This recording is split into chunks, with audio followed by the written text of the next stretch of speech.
Va à Bethel. Témoignage du frère Lisungi Mbula. Chapitre 1. Dans l'antre du diable. Introduction. Chers frères et sœurs en Christ. Je vous salue au nom du glorieux Seigneur et Sauveur JESUSCHRIST. Avant de commencer ce témoignage, je vous convie à lire tout avec moi le psaume 27 sur 1. L'Éternel est ma lumière et mon salut. De qui aurais-je crainte? L'Éternel est le refuge de ma vie, de qui aurais-je peur? Mon nom est Lisungi Mbula. Je suis né au Zaïre, RD Congo, le LER janvier 1955, dans la zone d'Isangui. Sous-région de Tshopo, région du Haut-Zaïre, province orientale, dans une famille chrétienne protestante baptiste. Comme la majorité des habitants de ma sous-région, mon père était pêcheur. C'est donc grâce à la vente des produits de la pêche que mon père subvenait aux dépenses de la famille et de ma formation scolaire. L'histoire que je vais vous raconter est une suite d'événements mystérieux que j'ai personnellement vécus. Je vous préviens que les faits que vous allez lire dépassent tout entendement naturel. J'ai pratiqué la magie pendant plus de 10 ans. Vous n'êtes pas obligé de me croire. En revanche, je serai quitte de mes obligations après vous avoir raconté ces faits. Telle est la mission que j'ai reçue du Seigneur Jesus, à savoir dévoiler ces choses longtemps cachées. Je sais qu'il y aura parmi vous des personnes qui verront mal mes propos. À celles-là, je demande de vous en prendre non à moi, mais à celui qui m'a envoyé vers vous. Mon but, en vous apportant ce témoignage, est de dévoiler au grand jour les ruses du diable et de libérer, avec l'aide du Seigneur bien sûr, certains de nos frères et sœurs qui sont encore malheureusement liés à Satan et à ses pratiques ténébreuses par ignorance, selon qu'il est écrit, « Mon peuple périt faute de connaissance » Osée 4/6. Pendant plus de 10 ans, le diable m'a tenu dans cette ignorance, en essayant de me convaincre que sa puissance était au-dessus de toutes les puissances. Ma Dieu est amour, il m'a relevé de la boue où j'étais et j'écris maintenant tout ce qu'il a fait pour mon âme en guise de témoignage. Alléluia. Je n'ai pas pratiqué la magie par aventure, mais plutôt par nécessité. Les circonstances de la vie, et surtout la pauvreté de mes parents, ont été pour beaucoup dans cette conduite. Après mes études primaires et secondaires à Yangambi, je me suis dit qu'il serait mieux que je continue mes études supérieures. Ainsi, je pourrais travailler une fois pour toutes, au lieu d'interrompre mes études, de travailler pendant un temps, puis de continuer les études. J'ai quitté Yangambi pour Kisangani en 1973. À Kisangani, j'habitais chez ma cousine. Cette dernière se débrouillait tant bien que mal pour nourrir sa famille. Mon beau-frère était sans emploi, et ma présence chez elle l'indisposait. Parfois, pendant la nuit, il battait sa femme parce que, d'après lui, elle ne lui fournissait pas assez de nourriture, chose qu'elle ne faisait d'ailleurs pas. J'ai vite compris que mon beau-frère ne voulait plus de moi chez lui. Quant à vous, mes chers frères et sœurs en Christ, pratiquez l'hospitalité. Romains 12:13. Il m'arrivait parfois de rester à jeun pendant 2 ou 3 jours. J'avais maigri, j'étais sale et souvent malade. Ma situation sociale était connue de tous, tant par mes camarades que par un grand nombre de mes professeurs. J'étais à bout, ne sachant que faire, sinon abandonner mes études et rentrer chez moi. Mais l'idée du chômage me chagrinait. Je persistais donc, tout en priant. Je demandais à Dieu de me venir en aide. Toutes mes prières restaient lettres mortes. J'en étais venu jusqu'à douter de l'existence de Dieu.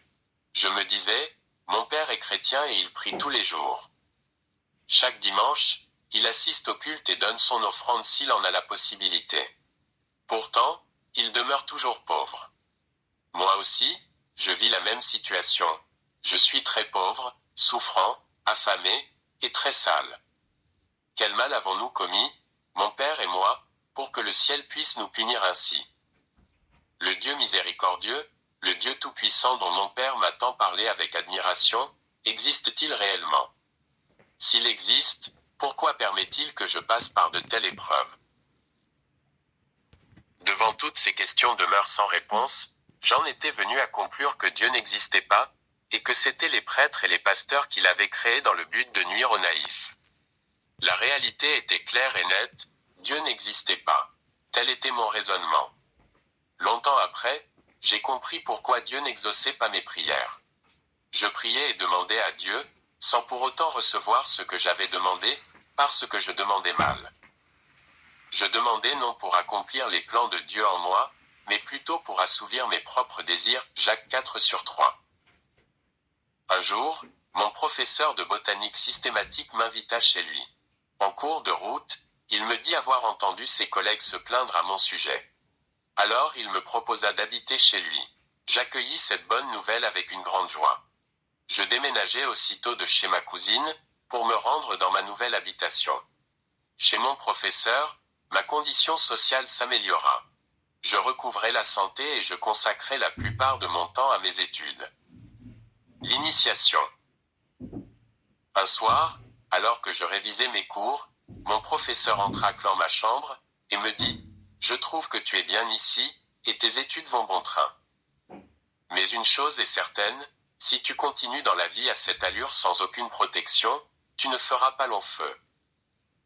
Car, sans ce moyen que je veux mettre à ta disposition, tu pourras peut-être terminer tes études et travailler, mais tu demeureras toujours pauvre et malheureux. Je vois comment tu te sacrifies pour aider les tiens. C'est bien, je l'approuve. D'ailleurs, c'est l'une des raisons qui me pousse à te venir en aide. Heureusement pour toi, car j'ai songé à ton avenir.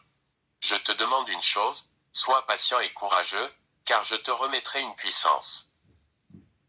4 jours après cette entrevue, mon professeur m'amena un catalogue. Il me parla de le lire tranquillement et attentivement. Il m'accorda 3 jours pour le lire. Après quoi, je devais choisir, parmi les différents sujets présentés, ce qui m'avait intéressé. Le catalogue en question traitait de sujets de la vie courante et de prières d'incantation magique. Il y était question de la magie, surtout des applications des phénomènes magiques aux différents domaines de la vie courante. Du fait que j'étais étudiant, je choisis les sujets qui avalent trait à mes occupations. J'ai donc choisi le bic magique, la pilule égyptienne et le mouchoir magique. À côté de chaque sujet figurait une légende qui présentait l'utilité et le mode d'emploi de chaque article. Un jour après la remise du catalogue et de mes préférences au professeur, il m'amena le bic, le mouchoir, ainsi que la pilule égyptienne. Soulevant chaque objet l'un après l'autre, le professeur me dit « Ce bic magique a le pouvoir d'écrire tout seul. Il suffit de le mettre entre les feuilles lors d'un examen, et il écrit tout seul les bonnes réponses. Mais pour ne pas attirer l'attention des autres participants, tu pourras faire semblant d'écrire, ou de griffonner n'importe quoi sur la page. À la correction, le correcteur ne verra que les bonnes réponses. Cette pilule égyptienne a pour fonction de stimuler les mémoires faibles. » Le professeur me tendit la pilule et partit chercher de l'eau. Il me demanda d'avaler la pilule en buvant l'eau qu'il m'avait donnée, ce que je fis. Ensuite, il poursuivit. Ce mouchoir de domination servira à imposer ta volonté aux autres. Il te suffira de le passer 2 fois sur ton visage et toutes tes suggestions seront admises à l'unanimité. Le professeur s'assit et me considéra en silence d'un air grave. On aurait dit un père qui voulait confier à son fils une tâche qu'il savait d'avance pénible. Puis il me dit ceci. Pendant 2 ans, tu ne devras manger que des aliments crus. À partir de cette date, il ne me fut plus possible de manger des aliments préparés, ni même sales. Car il faut utiliser de la chaleur pour la fabrication du sel, et le sel était aussi interdit. Je ne me nourrissais que de fruits, de crus, et de certaines racines comme des tubercules, carottes, manioc, patates douces, etc. Je pouvais obtenir ces aliments sans peine, du fait que je vivais chez le professeur. Après 2 ans, je repris un régime alimentaire normal. Je ne peux continuer la suite de ce témoignage sans vous préciser que le professeur polonais dont il est question ici est un prêtre de l'Église catholique romaine. Le fait qu'il m'ait invité à vivre chez lui avait suscité en moi des sentiments de culpabilité, à cause des conclusions que j'avais hâtivement tirées concernant la non-existence de Dieu. Car je m'étais dit que Dieu existait quand même, et que c'était lui qui avait envoyé son serviteur à mon secours. Quel ne fut donc pas mon étonnement de voir un prêtre catholique m'initier à la magie indienne. L'attitude de ce prêtre confirmait en moi l'idée que Dieu n'existait pas réellement. En effet, si Dieu existait, c'étaient les prêtres qui avaient le plus de chances de mieux le connaître, du fait de leur position privilégiée. D'après le catéchisme de l'Église catholique romaine, les prêtres ont pour rôle de servir d'intermédiaire entre Dieu et les fidèles. Malgré le fait que ce prêtre célébrait la messe chaque jour, il connaissait la vérité, et cette vérité était que Dieu n'existait pas. C'est pour cela qu'il me révélait le chemin par excellence, celui de la magie, donc celui du bonheur. Tel était mon raisonnement à ce moment-là. Une année après que le professeur m'ait interdit de consommer des aliments préparés, je constatais une grande transformation dans mon être. J'étais devenu très intelligent. Je pouvais lire dans les pensées de mes interlocuteurs. Je pouvais connaître leur identité, leur date de naissance et leur adresse, sans qu'ils ne m'aient rien dit auparavant. Tous les cours me semblaient être de simples révisions. Durant les 4 années passées dans l'enseignement supérieur, je ne fis que me distinguer, de la préparatoire au 3e graduat. Lorsque les 2 années d'observance du régime alimentaire imposé par le professeur furent accomplies, ce denier ne cacha pas sa satisfaction à mon égard. Il me promit d'entamer des choses sérieuses avec moi.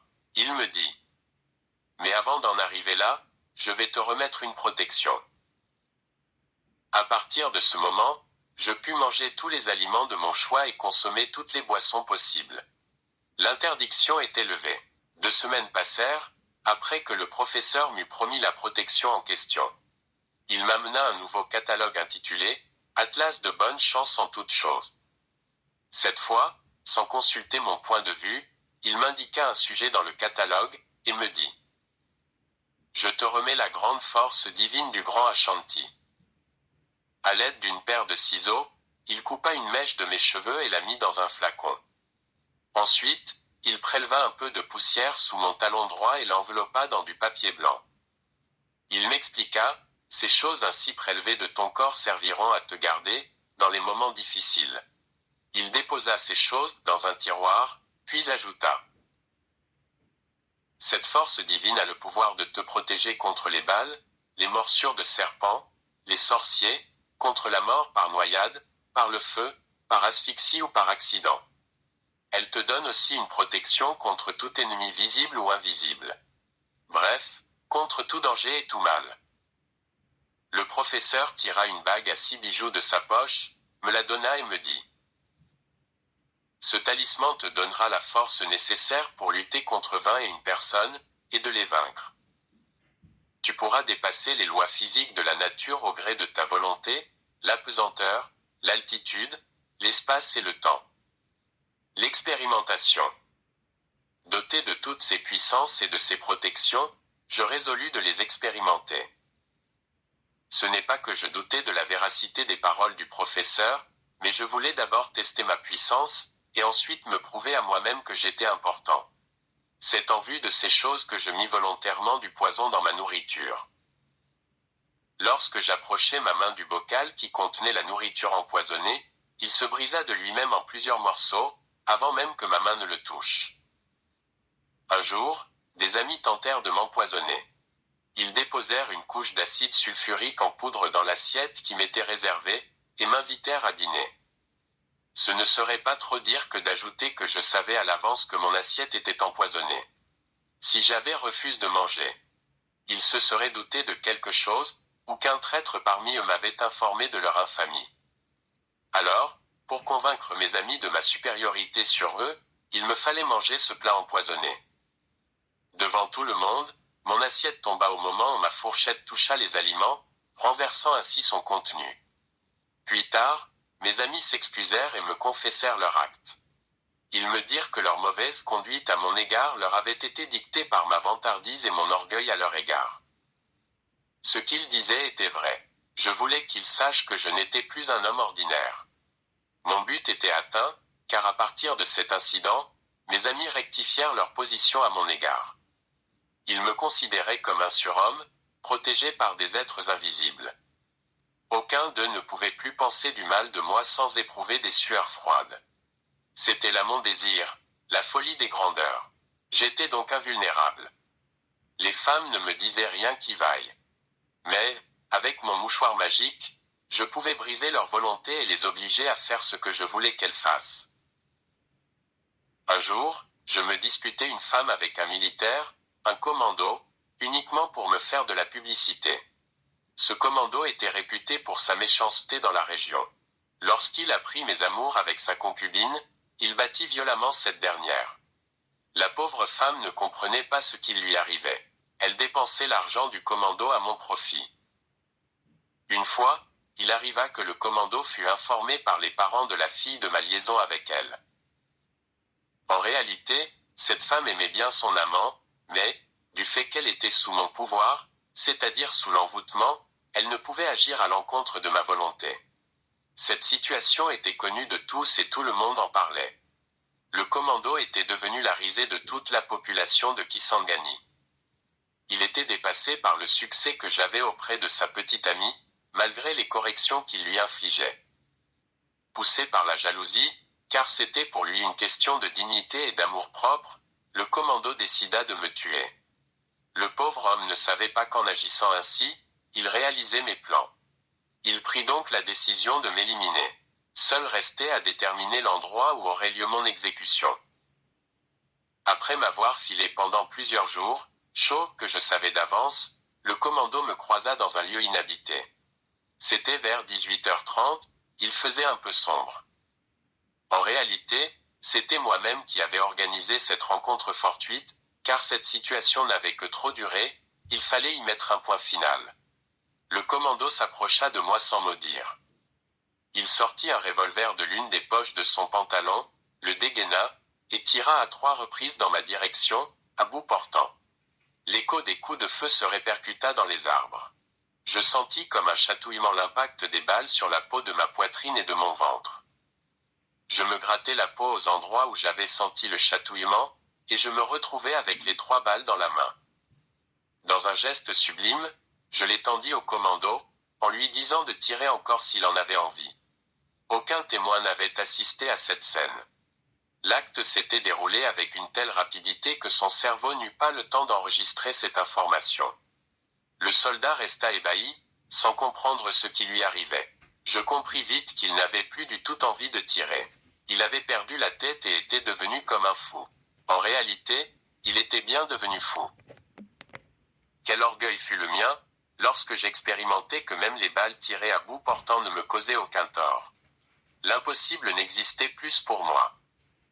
Je pouvais voler dans les airs à la manière d'un oiseau, je pouvais traverser une porte ou passer à travers un mur, je pouvais me rendre invisible si je le voulais, etc. Je réalisais que si Dieu existait, je devais moi-même être Dieu, ou que je n'étais pas loin de l'être. Je n'avais rien en perspective, mais j'étais craint et respecté comme je le voulais. Rien ni personne ne pouvait m'inquiéter. Plusieurs jours après cela, un ami vint me dire qu'il avait entendu dire qu'il y avait un couvent de sœurs catholiques ici à Kisangani. L'une des conditions d'admission était qu'il fallait que la postulante soit vierge. Cette nouvelle m'intéressa beaucoup. L'idée me vint de vérifier cette information sur place. Le soir venu, je me rendis invisible. Je connaissais plusieurs manières de me rendre invisible. Je me rendis au couvent, en état d'invisibilité. Je pénétrai sans problème dans le dortoir des religieux, et là, je me rendis visible. Utilisant mon mouchoir magique, je me rendis maître de toute volonté contraire à la mienne, et j'abusai de ces pauvres religieux, qui ne purent ni crier ni demander du secours, car tout se déroula en dehors de leur volonté. Mon forfait achevé, je repartis comme j'étais venu. Le lendemain matin, comme pour signer mon acte, je revins au couvent et je demandai aux religieuses si elles étaient toujours vierges. Certaines d'entre elles reconnurent en moi le visiteur nocturne. Faute de preuves et compte tenu de la bassesse de cet acte, aucune n'osa porter plainte contre moi. Certaines religieuses pleurèrent la perte de la virginité qu'elles avaient consacrée au Seigneur. Chers frères et sœurs en Christ, aujourd'hui encore je me remémore ces faits honteux. Ma mémoire me fait revivre l'atrocité de cet acte, et je revois la scène de ces jeunes religieuses pleurant la perte de leur chasteté promise au Seigneur. Plus tard, je réalisai la gravité de mon péché lorsque je découvris ces écrits. Quelque autre péché qu'un homme commette, ce péché est extérieur au corps. Mais celui qui se livre à l'impudicité pêche contre son propre corps, un corps. 6h18. Je remercie Dieu pour l'abondance de sa grâce à mon égard. Gloire à Dieu. Il m'arrivait parfois de faire certaines représentations magiques en plein air pour amuser la galerie et pour me rendre populaire. À l'aide d'un fil que les femmes utilisent pour tresser les cheveux, je pouvais arrêter un véhicule en pleine marche et le forcer à reculer sans que le fil se coupe. Cela faisait énormément plaisir aux spectateurs, et les gens venaient en masse pour admirer ce phénomène. En réalité, ce n'était pas le fil qui exerçait une pression quelconque, mais la légion d'esprits qui était à mon service, et qui poussait le véhicule en arrière. Le fil n'était là que pour faire illusion. Telle était la phase connue de la magie que je pratiquais.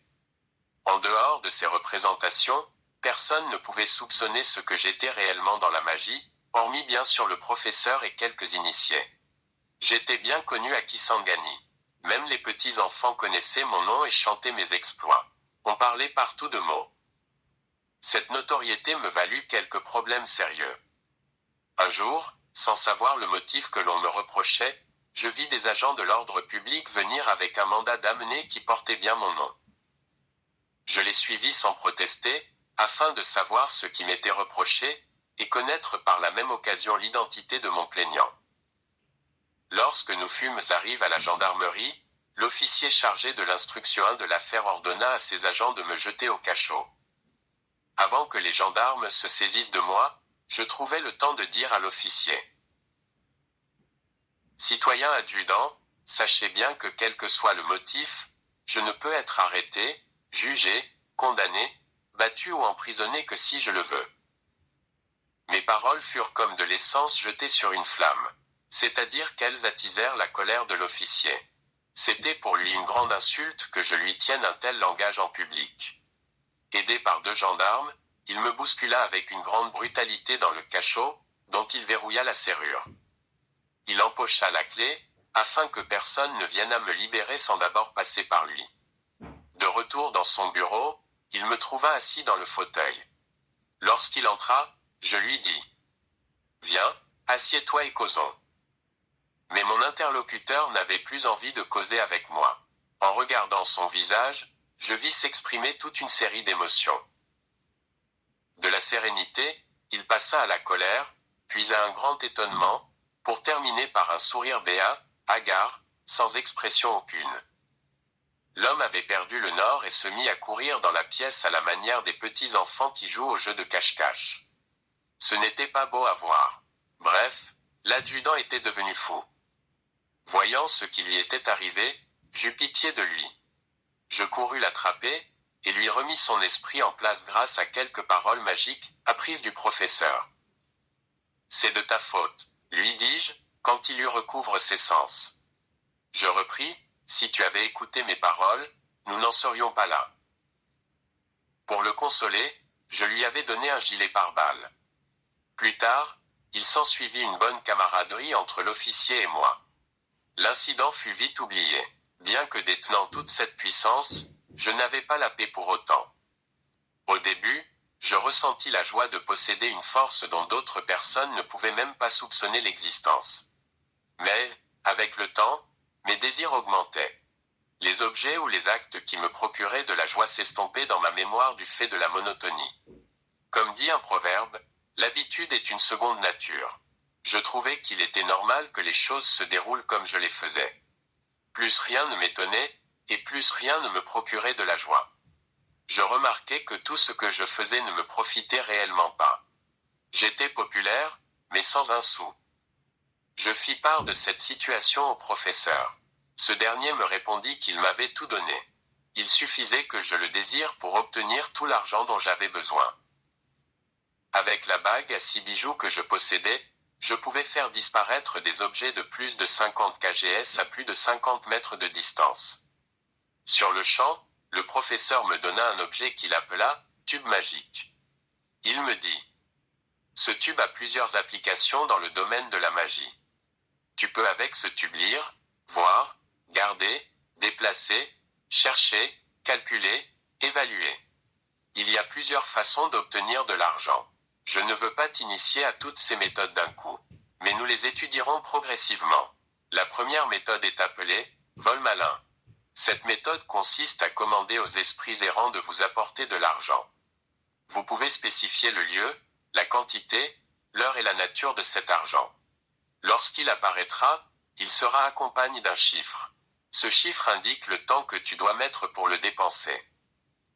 Cet argent est volé dans des magasins ou des banques par des esprits errants. Voici à présent les conditions relatives au vol malin. Avec cet argent, tu ne pourras acheter aucun bien durable. À l'heure convenue, tout l'argent devra être dépensé. Tu vois qu'en dehors de ces deux conditions, tu peux faire de cet argent tout ce que tu veux. Voici la punition réservée à ceux qui ne respectent pas nos exigences, soit ils meurent, soit ils deviennent fous. Quelques explications sont nécessaires pour une meilleure compréhension.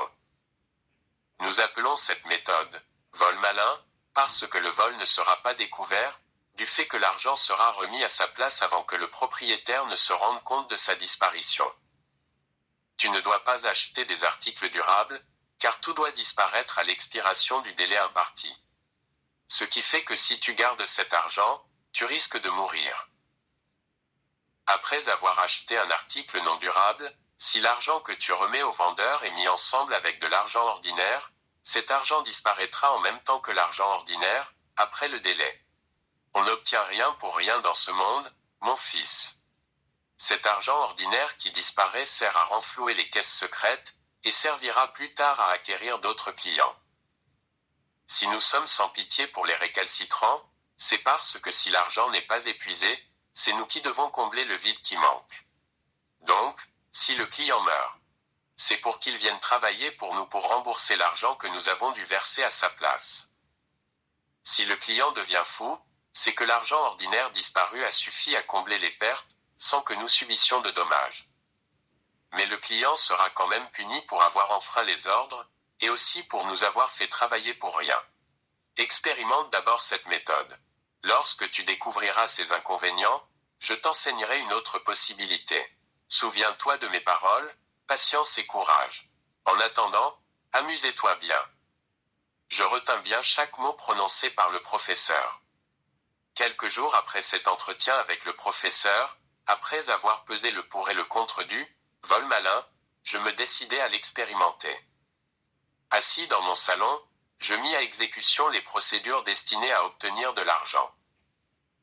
Tout comme me l'avait dit le professeur, je spécifiais bien les données, le lieu, l'heure, la quantité ou le nombre, et enfin la nature des espèces demandées. Pour le lieu et l'heure, j'avais indiqué que l'argent apparaisse sur la table de mon salon à 14 heures. En ce qui concerne la quantité et la nature de l'argent, j'avais spécifié 20 kilos en coupures de 10 zaïrs. Je commis une erreur en ce qui concerne la quantité, car, à 14 heures, une montagne de billets de banque en coupures de 10 zaïrs apparut sur la table. Il y avait une note au destinataire indiquant le chiffre 10. Ce qui indiquait que j'avais 10 heures devant moi pour évacuer de ma table cette montagne d'argent. Après calcul, je trouvais qu'il me faudrait avoir tout dépensé à minuit juste. Une joie mêlée de crainte s'empara de moi lorsque j'empochais des quantités de billets de banque afin d'aller les dépenser. À la sortie de ma chambre, la première personne que je croisai fut le domestique du professeur. Il me demanda une cigarette, et je lui remis 500 zaïrs en coupure ce 10. Poursuivant mon chemin, j'empruntai un taxi pour qu'il me dépose au centre-ville, vers les magasins. Je remis au conducteur le quintuple du prix normal de la course. Pour ne pas éveiller sa curiosité, je le complimentai en lui disant que c'était parce qu'il m'avait conduit rapidement à l'endroit souhaité que je lui faisais cette faveur. En ville, je contemplais les articles à travers les vitrines des magasins. Une chemise attira mon attention. Au moment où j'allais entrer pour l'acheter, j'entendis une voix qui me disait « Pas d'article durable ». Cette voix m'était familière, c'était celle du professeur. Je me dis, en m'éloignant du magasin. Le professeur m'aime beaucoup, il ne veut pas que je meure ou que je devienne fou. C'est pourquoi sa voix me parvient jusqu'ici pour me prévenir du danger de la désobéissance. Je dirigeai mes pas vers un restaurant européen.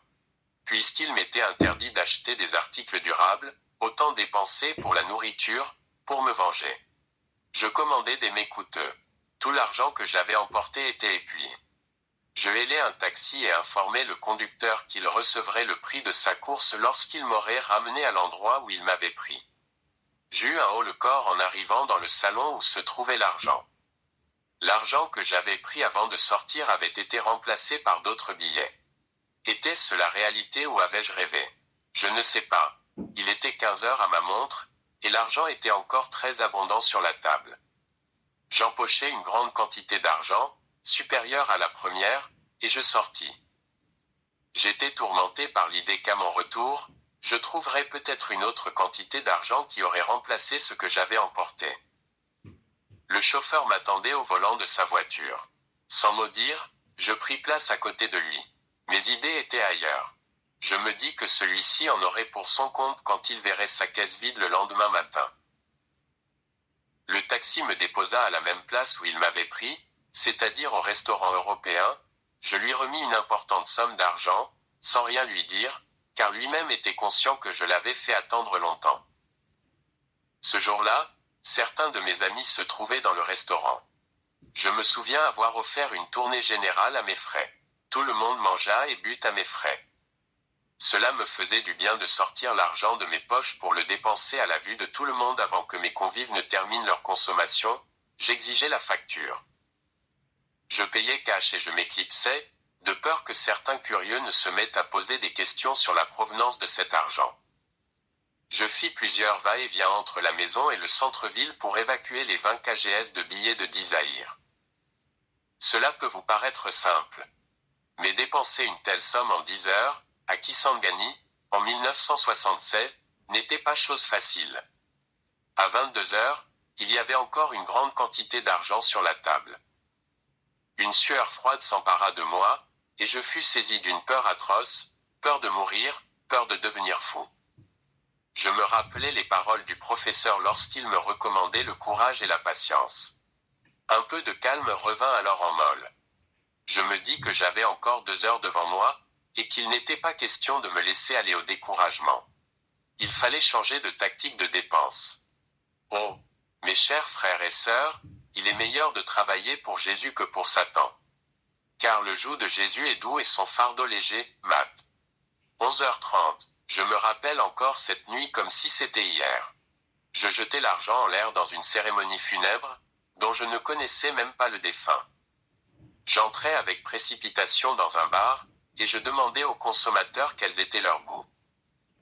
Puis je vidai mes poches devant eux sans pour autant toucher à un seul verre, de peur de m'enivrer, et de ne pas pouvoir dépenser tout l'argent que je possédais. C'était pitoyable. Maranatha, viens, Seigneur Jésus. Vers 23h30, ne me restait plus que quelques liasses de billets de banque sur la table. Le domestique du professeur, au lieu d'acheter seulement la cigarette qu'il m'avait demandée, s'était aussi payé à boire.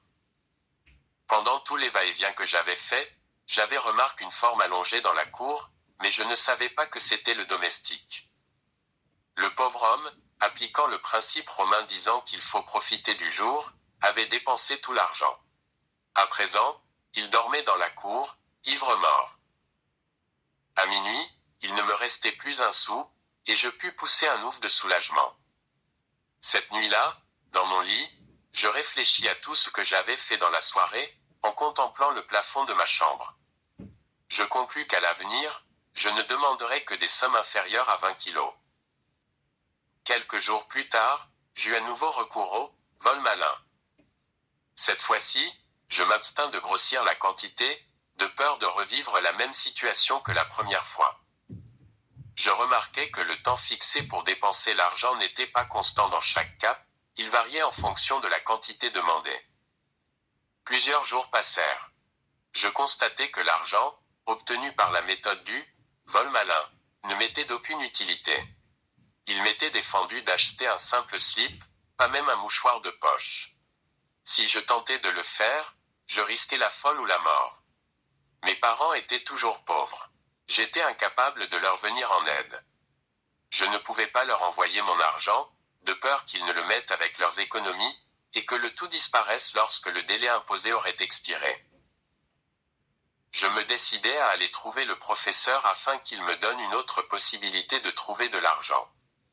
Avant de me révéler cette possibilité, le professeur me donna un conseil. Tu es encore trop jeune pour comprendre le problème de l'argent. Fais ta demande à cette adresse et attends de connaître leur réponse. Il me remit une adresse en Inde. Après son départ, je rédigeai précipitamment ma demande d'argent à expédier en Inde par vol occulte. On se sert alors d'esprit pour acheminer le courrier. Cette méthode est réputée pour sa rapidité.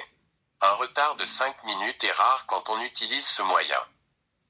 Les boîtes postales utilisables peuvent être les toilettes, les lits, le buffet, les tables, les armoires, etc. 5 minutes plus tard, je reçus la réponse, dont voici le contenu.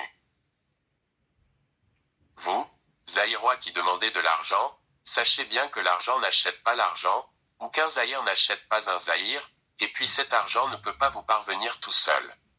Bonne compréhension. Au bas de la lettre, il y avait, en guise de signature, un cercueil et une tête de mort. La lettre était écrite, signée et cachetée à l'encre rouge. Je l'amenai au professeur après l'avoir lue.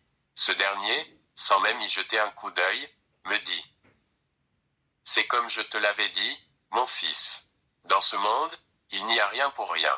Je trouve que tu es encore trop jeune pour comprendre. » La réponse du professeur et celle de la lettre sous-entendaient que, pour recevoir l'argent dont j'avais besoin, il fallait que je sacrifie une vie humaine.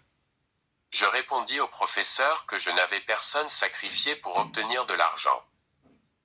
Je préférais mourir pauvre comme mon père, plutôt que d'être riche et responsable d'une vie humaine sacrifiée dans le but de satisfaire certains besoins passagers. Tuer une personne, je n'en revenais pas. Mon émoi fit sourire le professeur. Il me suggéra une troisième possibilité d'obtenir de l'argent. Me dit « J'accepte que tu aies encore des scrupules pour sacrifier une vie humaine. Je te comprends du fait de ton âge. Je sais que lorsque le besoin se fera davantage sentir, tes scrupules disparaîtront. En attendant, je t'informe qu'il existe une troisième possibilité, qui est d'ailleurs la plus répandue parmi les magiciens. Si tu veux, je te remettrai 2 cachets. Le premier cachet te fera être aimé par les femmes. Aucune femme au monde ne pourra résister à ton appel, même si tu étais laid. Elle viendra et tu feras d'elle ce que tu voudras. Le second cachet a le pouvoir de faire concevoir une femme que tu connaîtras, même si elle est stérile. N'oublie pas que si tu t'unis à une femme, tu formes un seul corps avec elle. Ainsi, au lieu de te sacrifier toi-même, tu peux sacrifier ta propre chair qui est ta femme, ou ton propre sang qui coule dans les veines de tes enfants. Pour éviter la perte de ces personnes chères, ce qui cause du chagrin, n'oublie pas que tu pourras faire ceci. Chaque fois que tu coucheras avec n'importe quelle femme, tu pourras relever son nom et lui remettre une importante somme d'argent en guise de cadeau. Le nom ainsi relevé sera inscrit sur une liste. Plus tard, si le besoin s'en fait sentir à notre quartier général, tu n'auras qu'à rayer un nom de cette liste, et la personne, dont le nom sera barré sur la liste mourra. En réalité, cette personne ne meurt pas de manière absolue, car, après ce que l'on appelle mort, son âme ira travailler pour ton compte, à la recherche de nouvelles sommes d'argent à te remettre. Si cela ne t'arrange pas de coucher avec n'importe quelle femme, tu pourras prendre des bureaux, c'est-à-dire une deuxième ou troisième femme. Les enfants qui naîtront de ces unions seront inscrits sur la liste. Lorsque le besoin s'en fera sentir au quartier général, tu effaceras un nom de cette liste et l'enfant mourra. On te remettra une importante somme d'argent en guise de récompense, de telle sorte que les cérémonies de deuil seront faites avec pompe. Personne ne songera à te soupçonner de la perte de l'enfant, pas même la mère en tout cas. Pour ceux qui t'entourent, toutes les larmes versées et tout l'argent dépensé prouveront l'attachement et l'affection que tu éprouvais pour la personne décédée. Chose étrange, toute cette théorie ne m'intéressa pas du tout. L'idée de sacrifier une vie humaine pour jouir de l'argent me répugnait énormément. J'acceptais donc mon sort. Je me résignais à ma condition. Cette résignation se poursuivit sans que je trouble le professeur avec mes problèmes d'argent. J'ouvre une parenthèse avant de poursuivre ce témoignage, dans le but de prévenir mes sœurs des ruses du diable. Gare à vous, mes sœurs, si vous aimez le luxe et le prestige. Gare à vous si vous acceptez de devenir deuxième ou quatrième bureau. Mes sœurs, si vous n'êtes pas mariées, ne vous prostituez pas. Priez plutôt Dieu afin qu'il vous donne un mari. Car il est écrit, il les créa hommes et femmes, Genèse 1h27. JESUSCHRIST notre Seigneur, en qui nous avons foi a fait plusieurs promesses, dont voici l'une d'elles, si vous demandez quelque chose en mon nom, je le ferai, Jean 14h14. En acceptant de devenir un bureau, c'est-à-dire la deuxième ou troisième femme d'un autre, vous vous prostituez. Vous souillez votre corps qui est, ne l'oubliez pas, le temple du Saint-Esprit, un corps. 6h18-19. En outre, vous risquez de tomber sur un magicien en quête d'une âme qu'il pourra offrir à son maître. Si tel est le cas, vous perdez automatiquement votre vie. Pour vous qui êtes mariés, si vous remarquez que votre mari porte des bijoux sur son corps, ne pensez surtout pas que cela lui sert d'ornement. S'il est un magicien, ces objets lui servent de point de contact entre lui et ses maîtres. Vous remarquerez peut-être que les affaires de votre mari prospèrent de plus en plus, et vous vous direz que vous avez de la chance d'être tombé sur un homme chanceux en affaires. Oui et non. Oui, s'il n'est pas magicien, et non s'il l'est. En effet, les magiciens et les adeptes de certaines sectes obscures obtiennent leur argent par des vols occultes. Le diable est rusé. Si un nouveau client signe un pacte d'argent avec lui, il ne lui accorde pas tout de suite des millions, mais il lui en donne progressivement de plus en plus, un débit de boissons, un bar, un hôtel, des voitures.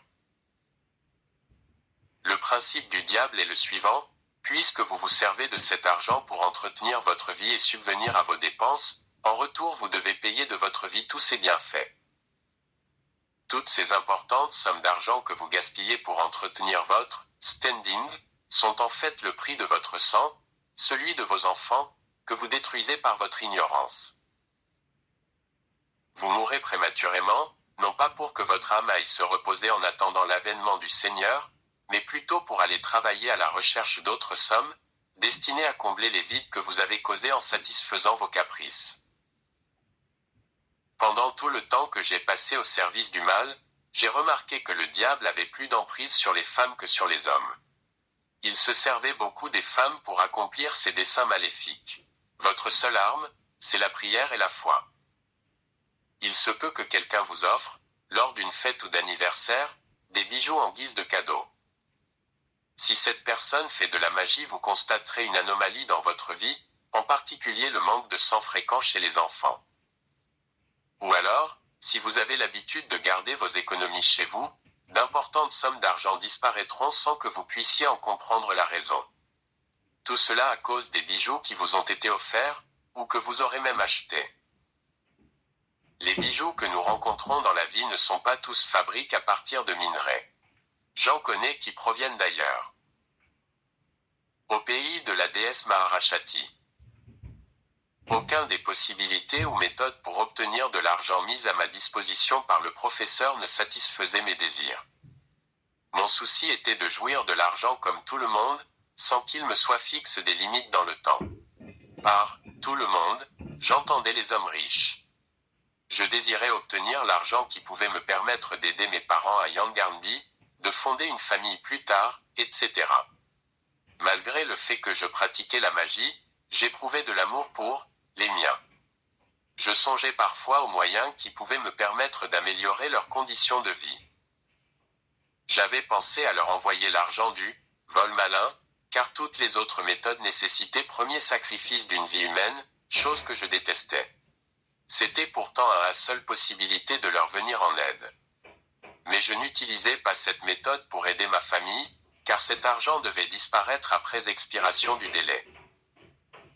J'étais convaincu que je ne jouissais pas réellement de l'argent comme je l'entendais. C'est pourquoi j'allais trouver le professeur. Je lui demandais de bien se rappeler s'il ne pouvait pas trouver une possibilité d'obtenir de l'argent sans sacrifice humain, et de l'argent qui ne disparaîtrait pas. Le professeur énuméra les 3 possibilités mises à ma disposition, puis il se tut. Je crus qu'il n'avait plus d'autres ressources, qu'il était à bout, et que c'était la raison pour laquelle il me rappelait ses bienfaits. Après un moment de silence, il haussa les épaules, comme pour exprimer la résignation, puis il me dit : « Alors, il te faut une femme. » Je ne compris pas le sens de la du professeur. Je me dis, aurait-il l'intention de me prendre une fille en mariage ou l'aurait-il déjà fait sans me prévenir ?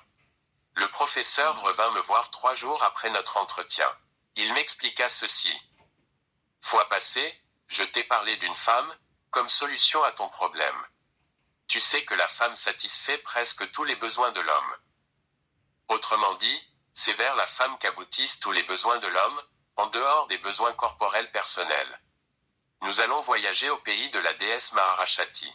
C'est là que nous allons trouver une femme capable de résoudre tes problèmes. Mais, avant d'y aller, il est nécessaire de nous imposer une certaine discipline corporelle et psychique. En effet, toutes nos protections et nos puissances sont sans effet dans son univers. Cette discipline consiste à jeûner, tout en récitant certaines prières incantatoires dans un ordre précis, pendant une durée de 5 jours. Ce traitement a pour but d'endurcir nos cœurs contre les tentatives de la déesse. Elle a beaucoup de pièges dans son univers. Si quelqu'un succombe à l'une de ces tentations, ou si quelqu'un lui plaît, il est difficile de prendre le chemin du retour. Ce serait alors la mort. Tu vois qu'il est plus facile d'entrer au pays de la déesse que d'en sortir. Du fait que la majorité de sa population est féminine, la déesse laisse difficilement partir ses hôtes masculins, pour qu'ils rentrent dans leur pays. À ma connaissance, voici quelques-uns de ces pièges: la crainte, la peur, l'étonnement, la panique, etc. Il faut nous abstenir d'un des sentiments que je viens de citer. Je sais que nous n'y arriverons pas par nos propres moyens. C'est pourquoi nous devons observer ce jeûne de 5 jours pour implorer la clémence de la déesse Maharashati et pour maîtriser notre volonté, c'est-à-dire ne pas faire ce que nous voudrions, et ne pas faire ce que nous ne voudrions pas faire. Chers frères et sœurs en Christ, vous voyez comme pour ne pas être séduit par des démons, j'ai dû jeûner pendant 5 jours, dans le but d'atteindre des objectifs démoniaques. À combien plus forte raison nous, qui sommes enfants de Dieu, devrions-nous prier et jeûner pour résister aux convoitises du monde encore. 9h25. C'était une parenthèse. Il existe à Kisangani, chef-lieu de la région du Haut-Zaïre, une rivière du nom de Tshopo, affluent du fleuve Zaïre. Un barrage hydroélectrique y a été érigé avant son confluent avec le fleuve Zaïre, formant ainsi une chute d'eau appelée Force de l'Est, à Kisangani. C'est un endroit stratégique pour l'économie de la région du Haut-Zaïre, de par l'énergie hydroélectrique produite. Les militaires y montent la garde 24 heures sur 24. C'est à cet endroit appelé Force de l'Est que nous nous retrouvâmes, le professeur et moi, 5 jours plus tard, dans la nuit, vers 1h du matin. La lime avait disparu depuis longtemps. Deux faisait sombre. Un vent frais balayait nos visages. Seuls les bruits des insectes au bord de l'eau troublaient le silence de la nuit. L'eau coulait toujours, poursuivant sa course folle entamée depuis bien longtemps. Nous nous approchâmes en silence de la chute d'eau. 5 soldats bérets verts montaient la garde, fusil en main. Tous les militaires s'endormirent après que le professeur eut prononcé quelques conjurations d'hypnose magique. Tout me paraissait comme dans un rêve. Nous nous approchâmes du bord de l'eau sans qu'aucun militaire ne nous intercepte. Le professeur se mit à invoquer la manifestation de la déesse Maharashati, par des prières occultes accompagnées de gestes kabbalistiques. Un grand silence s'établit autour de nous. Le vent cessa de souffler et les insectes arrêtèrent de chanter. Un énorme et grand serpent jaillit de l'eau. Ce serpent avait 7 têtes. Il émanait de chaque tête une sorte de lumière qui éclairait la surface de l'eau et ses environs. Le tronc du serpent mesurait la même circonférence que celle du tam-tam de Bethel, c'est-à-dire 1,80 mètres de diamètre. En d'autres circonstances, l'apparition d'un tel serpent aurait pu bien m'effrayer. Mais, à ce moment-là, cela me laissa froid. Tous ces événements, et ceux qui suivirent, ne provoquèrent aucune réaction en moi, tout me paraissait normal. Une femme apparut au-dessous du serpent, une femme d'une rare beauté, de type indien. Elle se présenta, « Je suis la déesse Maharashati de l'Inde, pour vous servir. » Le timbre de sa voix exprimait une excessive féminité. Le professeur dit, « Nous venons, ô déesse Maharashati, vous rendre visite et solliciter une aide que vous seul dans tout univers pouvez nous fournir. Vous êtes mes hôtes, alors soyez les bienvenus dans mon univers. Suivez-moi s'il vous plaît. » Au moment où elle nous demanda de la suivre, elle se retourna pour nous montrer le chemin de son univers. Un événement extraordinaire se passa sous mes yeux. L'eau, le serpent et les ténèbres disparurent pour faire place à un monde irréel et féerique. Pour la première fois de ma vie, mes yeux découvraient un monde différent de celui dans lequel je vivais jusque-là. Il y avait une lumière qui ne provenait ni du soleil, ni de la lune. La couleur du firmament était violette. Je ne remarquais pas de vie végétale. À la place du sol, il y avait une substance comparable à du goudron mélange avec du ciment, le tout étant recouvert de verre. Je n'ai jamais visité de ville américaine ou européenne, mais j'imagine qu'une telle ville ne peut pas exister sur la Terre. Nous étions les hôtes de la déesse. Elle nous fit visiter son univers. Presque toute la population était composée de femmes. Mon impression était que toutes ces femmes se ressemblaient. Elles étalent toutes d'une égale beauté. Rien ne troublait le calme, la sérénité et la paix de ce monde mystérieux. La population était gentille, accueillante et hospitalière.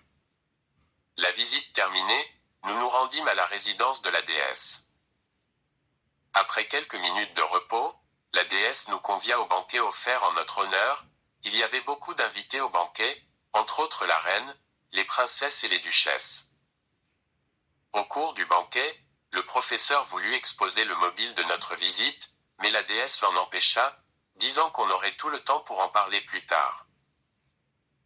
Après le repas, le professeur et la déesse se retirèrent dans un autre appartement de la résidence. La reine, ainsi que d'autres invités, me tinrent compagnie en l'absence du professeur. Je me tourmentais déjà de l'absence prolongée de la déesse et du professeur, lorsque je les vis sortir de la salle où ils s'étaient retirés. Le professeur me fit comprendre par un signe de tête que tout s'était bien passé. Il fallait donc que nous rentrions. Je pris congé de mes hôtes, puis, accompagné de la déesse, nous repartîmes vers l'endroit par lequel nous étions entrés. Pendant le trajet, la déesse me tint familièrement la main. Nous arrivâmes à notre point de départ. De se produisit une chose, et l'univers occulte disparut pour faire place à la rivière et au serpent à 7 têtes. La déesse était avec nous et me tenait toujours par la main, à la manière de vieux amis. Elle nous dit au revoir et me lâcha la main. Elle se retourna et disparut de notre vue. Les lumières qui provenaient des 7 têtes du serpent géant, ainsi que le serpent lui-même, disparurent aussi dans l'eau, nous laissant dans une grande obscurité. Autour de nous, la vie avait repris. Les soldats étaient toujours endormis, sous l'hypnose. Il nous fallait faire vite et regagner la maison, de peur que les personnes très matinales ne nous voient et ne se posent des questions sur notre présence en un pareil lieu à 4h30 du matin. De retour dans la cité, chacun alla dormir pour récupérer le sommeil perdu au cours de ce remarquable voyage. Dans l'après-midi de la même journée, le professeur vint me trouver et m'expliqua ceci. Lorsque je me suis éclipsé avec la déesse, je lui ai expliqué ton problème. Elle me confia qu'il y avait en toi une force qui l'attirait excessivement vers toi. Elle avait cru que je lui amenais un adepte et insista beaucoup pour que tu restes encore quelque temps là-bas. Je lui ai fait connaître la raison de notre visite. Elle tenait beaucoup à toi, à tel point qu'elle a proposé de venir personnellement te servir. J'ai refusé, car si j'avais accepté, elle serait venue et t'aurait persuadé un jour de la suivre dans son pays. Tu l'aurais fait, car elle est bien plus puissante que toi. Je la suppliais de se désintéresser de toi. Elle refusa catégoriquement, mais, vu mon insistance, elle finit par accepter. Mais, en revanche, elle t'a fixé des conditions difficiles, que tu devras remplir si tu veux avoir une femme qui pourra résoudre tes problèmes d'argent et qui comblera tous tes désirs. Attention, mon fils. Tu es libre toutefois de refuser si ces conditions s'avèrent être au-dessus de tes moyens. Mais sache bien que si tu refuses, tu peux aussi dire adieu à tes projets d'argent. Voici ce que tu dois faire si tu veux continuer. Cette nuit, Tu trouveras à ton chevet un paquet de 17 cartes. Chaque carte présente la photo d'une femme. Parmi ces 17 photos, tu choisiras celle qui te plaira le plus, et tu feras un signe au-dessus de la carte. C'est cette femme qui deviendra ta femme. Le professeur m'expliqua ensuite comment je devais arranger la grande table de mon salon, pour préparer la visite que devaient me faire ces 17 femmes. Il poursuit. Tu seras réveillé à minuit par les visiteurs. Ce seront les 17 femmes figurant sur les cartes. Mais garde-toi bien de faire ton choix dès ce soir. Elles viendront pour te séduire de différentes manières, pour te faire succomber. Si tu réussis à résister jusqu'à 4 heures, heure de leur départ, tu connaîtras ta femme, car elle ne partira pas avec les autres. C'est celle que tu auras choisie sur les cartes. Gare à toi, mon fils, si tu succombes au charme de l'une d'entre elles, qui ne soit pas celle que tu avais choisie. Car celle que tu auras connue t'emportera dans le monde où nous étions hier. Autrement dit, tu mourras dans Noirmonde, mais tu continueras à vivre dans le pays de la déesse. C'est là l'une des conditions posées par la déesse. Alors, pour ne pas courir le risque de te tromper, tu dois résister jusqu'au départ de toutes les autres. Bon, maintenant, je crois t'avoir tout dit en détail. À toi de décider. Je n'avais pas le choix. Je me dis que si je refusais ces conditions, le professeur ne serait pas content de moi. Par conséquent, il ne me confierait plus jamais d'autres méthodes pour obtenir l'argent dont j'avais besoin. Par ailleurs, si je laissais passer cette occasion, je ne pouvais plus espérer obtenir de l'argent comme tout le monde. Je n'avais pas le choix. Alors j'ai accepté. Comme me l'avait annoncé mon professeur, le soir, vers 19h30, je trouvais sous mon oreiller un paquet de cartes. Chaque carte représentait une belle femme vêtue d'habits légers et transparents. Je mis du temps à contempler les physionomies de ces êtres irréels. C'était la perfection de la beauté. Puis vint l'heure critique où il me fallut faire mon choix, choisir celle qui serait pour toujours mon époux.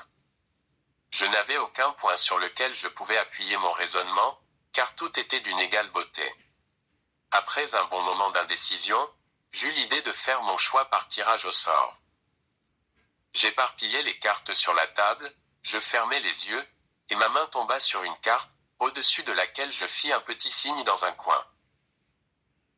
Le lendemain, je me rendis au marché pour acheter tout ce que le professeur m'avait demandé d'acheter, boissons et victuailles.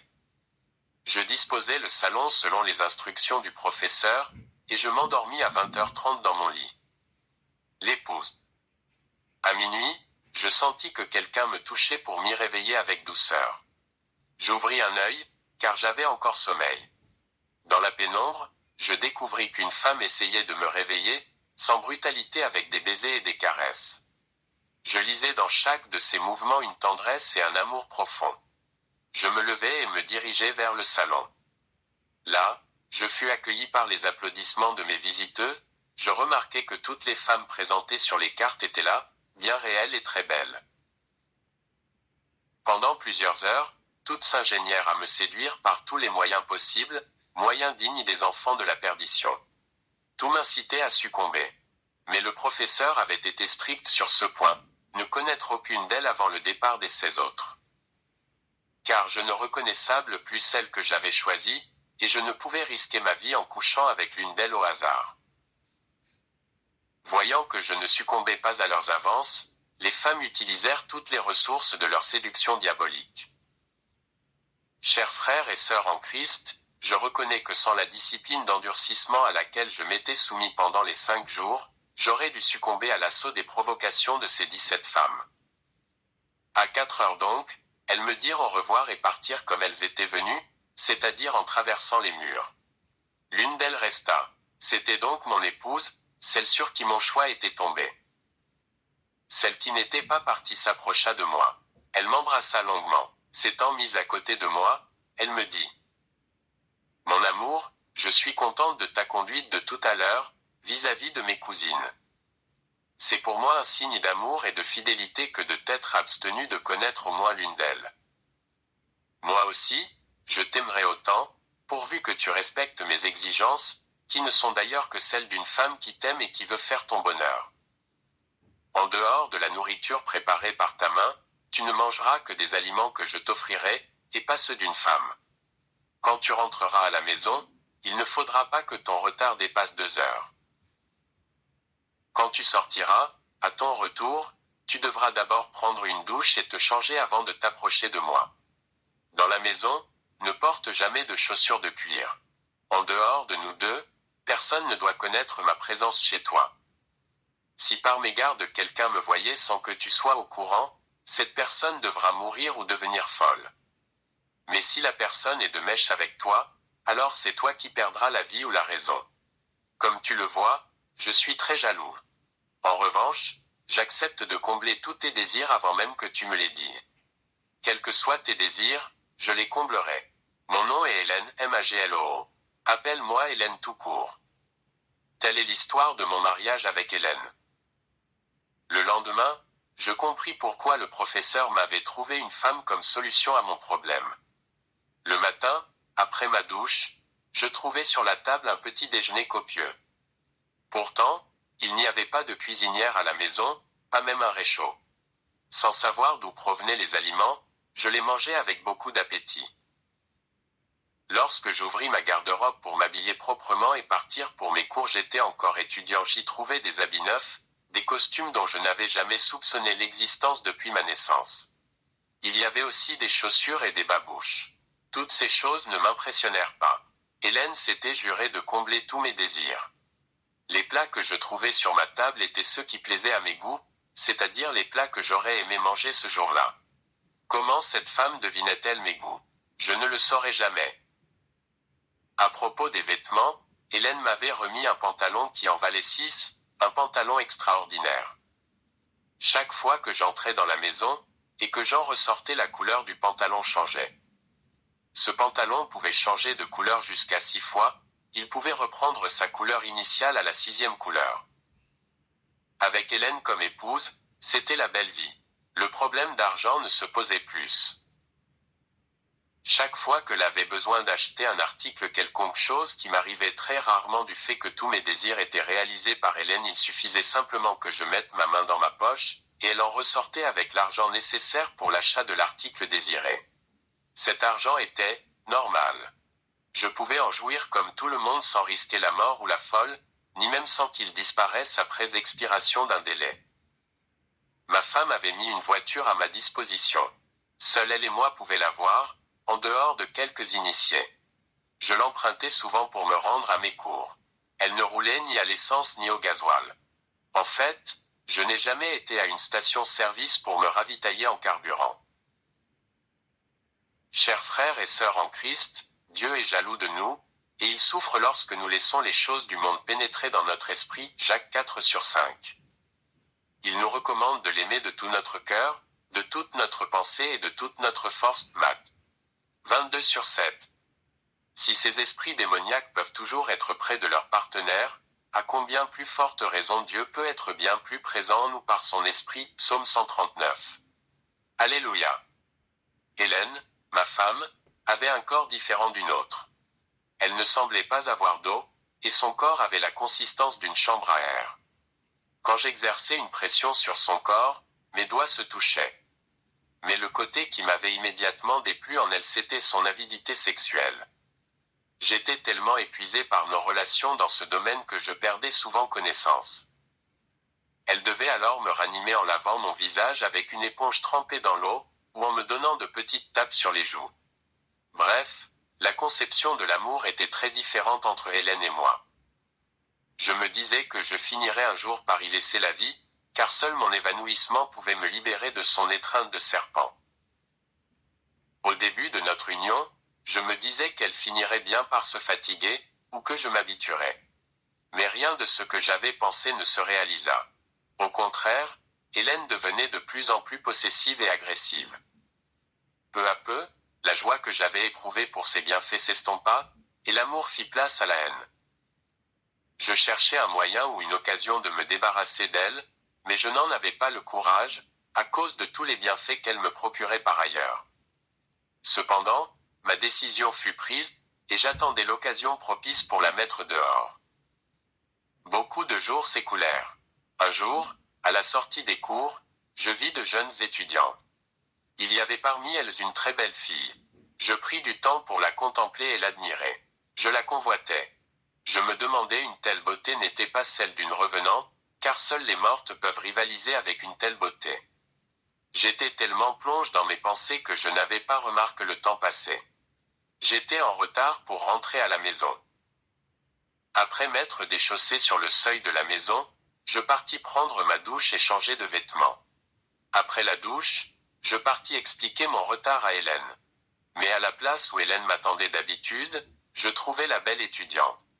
Je fus pris de peur en voyant cette fille dans la chambre d'Hélène.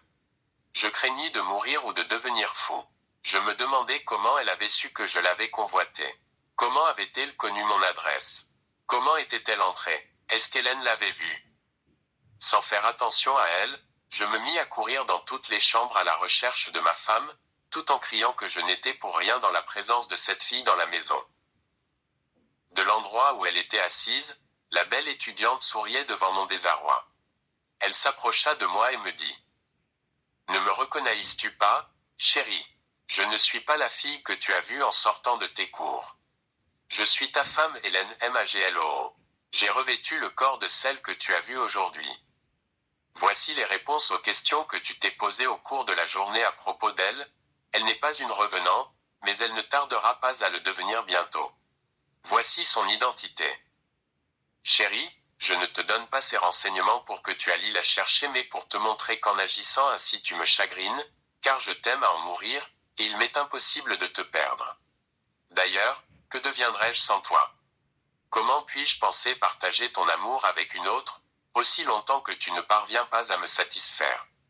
Ne m'en veux pas de même conduite de la sorte. Comprends-moi, chérie, je suis ici pour toi. Elle me donna l'identité complète de la belle étudiante, tout en pleurant, prénom, nom, adresse, âge, etc. 2 jours après cette entrevue, j'appris la mort par noyade de la belle étudiante. Cette mort m'affecta profondément. Ma conscience me reprochait sa mort. Pourtant, je n'avais fait que simplement la regarder. Elle était innocente. Quant à moi, aucun doute n'était plus permis, j'étais sûr que c'était Hélène qui l'avait tuée par jalousie pour moi. De mon côté, je la pris en horreur, car elle était responsable de la mort de la belle étudiante. Le temps passa encore. Hélène devenait de plus en plus morose, soucieuse, et parfois rêveuse. Un soir, après m'avoir considéré attentivement, elle me dit « Mon amour, j'éprouve un sentiment profond pour toi. Mon amour pour toi va grandissant. J'aimerais remettre à ta famille beaucoup de biens, dont 6 véhicules, 3 camions et 3 voitures. J'achèterai pour ta famille 3 magasins dans le centre-ville, et 2 résidences dans les meilleurs quartiers de la ville. Ces biens, je les donne en guise de dot à ta famille, puis je t'emmènerai, et nous irons vivre dans mon pays pour toujours. » Tout à coup, je compris ce qui tourmentait ma femme. Elle en avait assez de moi et désirait ma mort. C'était l'occasion tant attendue pour me débarrasser d'elle, mais nous n'en étions pas encore là. Pour le moment, il fallait que je trouve les mots pour refuser poliment son offre. Je dis à Hélène « Le gouvernement de mon pays n'est pas dupe, pour qu'un simple étudiant comme moi, sans ressources, puisse léguer à sa famille d'aussi grands biens. Après mon départ, tous les biens seront confisqués. » Hélène me rétorqua qu'aussi vrai qu'elle était vivante, aucun des biens qu'elle remettra à ma famille ne sera confisqué. Je répondis que je ne serais pas présent pour vérifier la véracité de ses dires, et qu'il valait mieux ne pas en parler. Pour ne pas la vexer, je poursuivis. « Je connais ton pays pour m'y être déjà rendu une fois. Il y a le calme et le silence. Le respect de la personnalité humaine, et la gentillesse de la déesse, y sont légendaires. Mais quant à y aller pour ne plus revoir les membres de ma famille, là je ne marche pas. » Malgré l'insistance d'Hélène, mon « non » fut catégorique. Il fallait que je mette fin à cette situation, qui n'avait d'ailleurs que trop duré, car je risquais de perdre ma vie en continuant de vivre avec elle. Notre union avait duré 14 mois. Le professeur s'étonna lorsque je l'informai de mon intention de me séparer d'Hélène.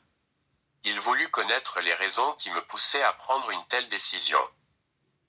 Je lui expliquai en détail l'insatisfaction sexuelle d'Hélène, la mort de la belle étudiante, ainsi que l'intention qu'elle avait de m'amener pour toujours dans son pays. Bref, j'invoquai l'incompatibilité d'humeur. Le professeur ne me cacha pas la difficulté d'une telle démarche, surtout qu'il ne se souvenait pas avoir connu un tel cas auparavant. D'habitude, ceux qui étaient mariés à de telles femmes consentaient d'accompagner librement leurs époux, me dit-il. Il continua. Mais puisque tu es le premier à tenter une chose pareille, j'essayerai de demander une faveur à la déesse. Mais je te dis d'avance que ce ne sera pas facile. Un voyage dans l'univers de la déesse fut donc envisagé. Le pacte. Nous retournâmes à la chute de Chopo, et le même scénario que la première fois se reproduisit, hypnose des soldats, invocation de la manifestation de la déesse, jaillissement du serpent à 7 têtes, et apparition de la déesse. Elle connaissait le mobile de notre visite et convoqua Hélène pour qu'elle donne son avis. Hélène apparut et déclara être déçue et humiliée de constater que son mari l'abandonnait, alors qu'elle comptait verser sa dot à sa belle famille. Mais elle se ressaisit peu après, et déclara. Je reste, puisque je n'ai pas le choix. Sachez bien que c'est pas moi qui ai abandonné mon mari, mais que c'est plutôt lui qui m'abandonne. Puisque c'est lui qui m'abandonne, j'exige donc qu'il reste vivre avec moi ici, ou alors qu'il me donne son petit frère en ménage.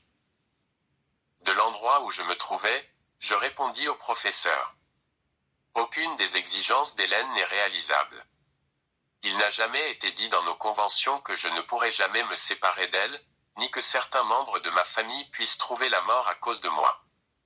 Je veux bien accepter toutes vos exigences, à condition que je puisse voir mes parents quand je veux et où je veux. Qu'aucun des membres de ma famille ne trouve la mort à cause de moi. Le professeur et la déesse se retirèrent dans une chambre proche. Après un moment, ils revinrent dans la salle où nous nous trouvions tous. Comme pour rendre une sentence publique, la déesse déclara, à l'intention du professeur. Vu les services que vous avez rendus, nous vous accordons cette faveur, cher professeur. N'empêche que nous vous disons que c'est la première fois que nous nous trouvons dans une pareille situation. Nous espérons que ce sera la dernière, dans notre intérêt à tous. Elle se tourna dans ma direction et me dit. C'est parce que tu es prêt à exécuter nos exigences que tu as la vie sauve.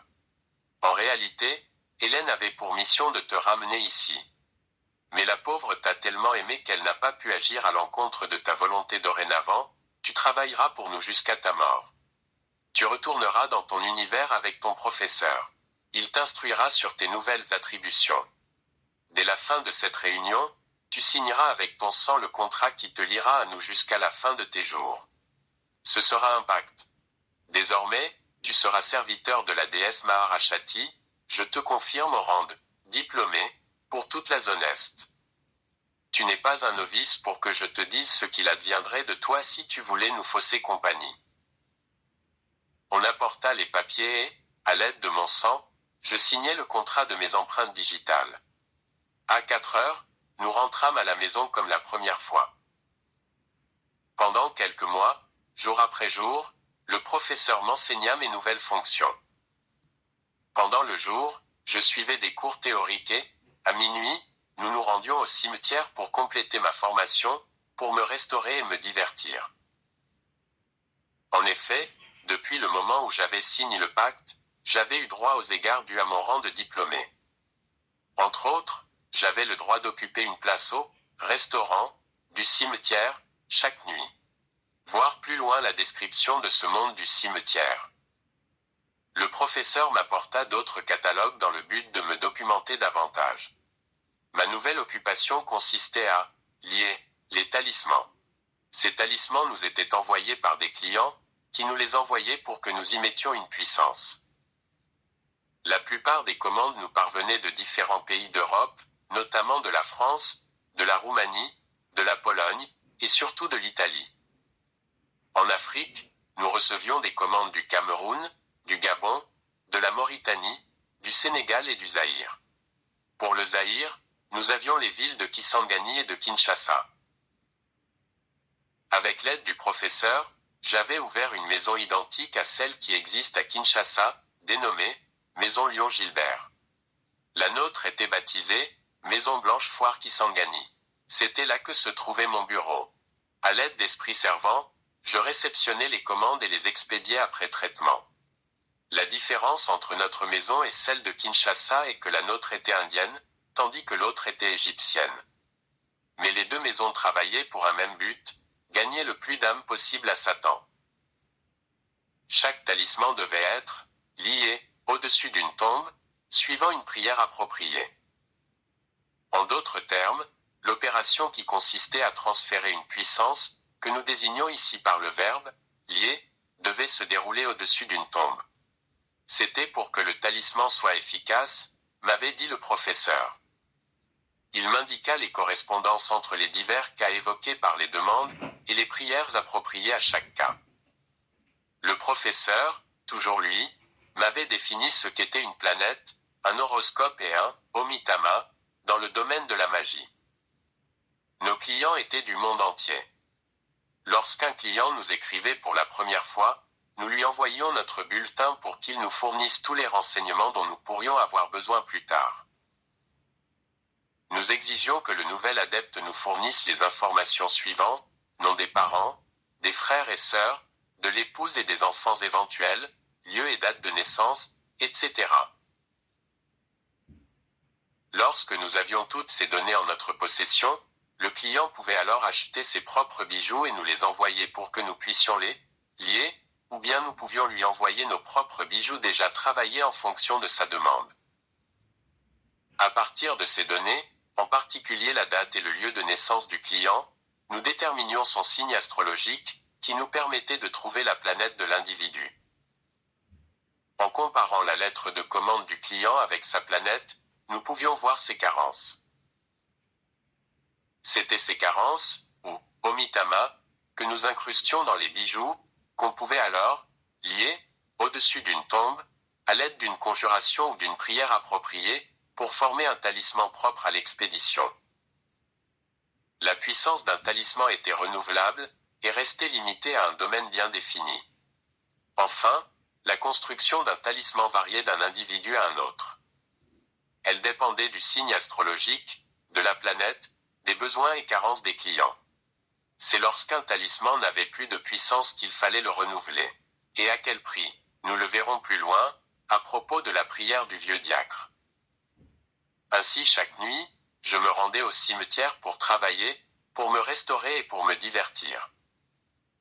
Si le courrier était abondant, je m'occupais d'une partie des commandes le soir, dans un cimetière quelconque, et je terminais l'autre partie la nuit au cimetière.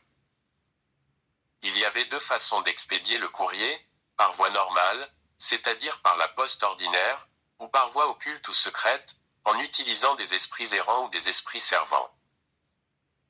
Dans mes travaux, pour ne pas confondre les moyens utilisés dans l'acheminement du courrier, je notais au-dessus de l'enveloppe la nature du moyen utilisé, afin de m'en servir au retour de la correspondance. Après avoir goûté aux mets préparés au cimetière, il me fut impossible d'apprécier nos mets ordinaires. Aucun plat préparé dans notre monde ne pouvait rivaliser avec la cuisine du cimetière sur le plan du goût.